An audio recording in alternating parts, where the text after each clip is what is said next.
ஏங்க இப்படி கொலவெறியாக இருக்காங்க எல்லாமே?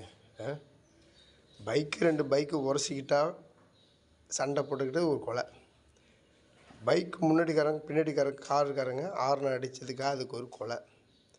பொண்ணுங்க காதலை ஏற்றுக்கிட்டாலும் கொலை, காதலை ஏற்றுக்காம போனாலும் கொலை. இப்படி கொலையாக பண்ணிக்கிட்டு என்னத்தை தான் வாரி கட்டிக்கிட்டு போகிறாங்க? கொலை பண்ணி ஒருத்தவங்க கொலை பண்ணி தன்னுடைய வாழ்வை அழிச்சிக்கிறாங்கன்னு ஏன் புரிய மாட்டேங்குது? மக்களுக்கு எவ்வளோ பதிவுகள் சொன்னாலும் தன்னுடைய சுய புத்தி அப்படிங்கிறது யாருக்குமே இல்லையா? ஒரு கொலை பண்ணுன்னா அது எப்படி பண்ண தப்பிக்க முடியும்? நீங்கள் யோசிச்சு பாருங்கள். எல்லா இடத்துலையும் இப்போ சிசிடிவி கேமரா இருக்குது. அந்த அளவுக்கு ஒருத்தர் திருடனாலே கண்டிப்பாக அது மாட்டி தான் ஆகணும். கரெக்டுங்களா? பல நாள் திருடன் ஒரு நாள் மாட்டுவான். ஒரு தப்பு பண்ணால் கண்டிப்பாக தெரிய வரும். எப்போயாவது நானே பண்ண தப்பாக இருந்தாலும் அது கண்டிப்பாக அது வெளியில் தெரிய வரும்.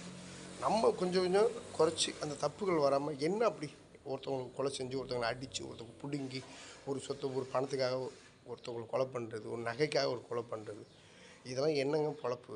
உழைச்சி சாப்பிடணும்னு யோசிக்கவே மாட்டிங்களா?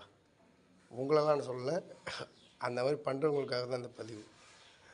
சுயநலமாகவும் இருக்காதுங்க, பொதுநலமாகவும் இருங்க. நம்ம உழைப்புக்கு என்ன கிடைக்குதோ அதை மட்டும் யோசிச்சு பாருங்கள். சாதாரண ஒரு விஷயத்துக்கெல்லாம் ஒருத்தவங்க நம்ம கொலை பண்ணுறது ரொம்ப தப்பான ஒரு விஷயம். உங்களை மாதிரி தானே அவங்களும் உயிர் ஒரு குடும்பம். அதெல்லாம் ஏன் நினைக்க மாட்டேங்கிறீங்க? கொஞ்சமாவது மனிதன் ஏன் அப்படி இருக்குன்னு எனக்கே தெரியல. இதை எதனால் எதுக்கு அப்படி ஒரு கொலையை பண்ணுறதுனால அப்படி என்ன ஆக போகுது? பெரிய ஆளா? அப்படிலாம் கிடையாதுங்க.